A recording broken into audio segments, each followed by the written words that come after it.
5 أشهر على جراحة خضعت لها المغنية الغينية ألما كانتي. الدكتورة المغربية أسماء خالد تعود مريضتها وقد شفيت تماما بعد استئصال ورم من حنجرتها، جراحة استعملت فيها لأول مرة تقنية التنويم المغناطيسي. إنجاز غير مسبوق ليس على مستوى التنويم المغناطيسي.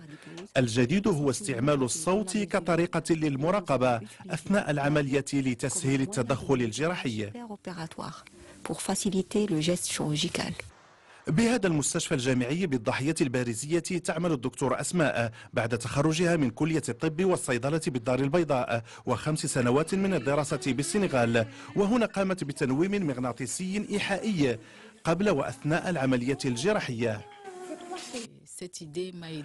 فكرة ساعدتني على الحفاظ على صوتي ولأستطيع اليوم ممارسة مهنتي التي هي الغناء.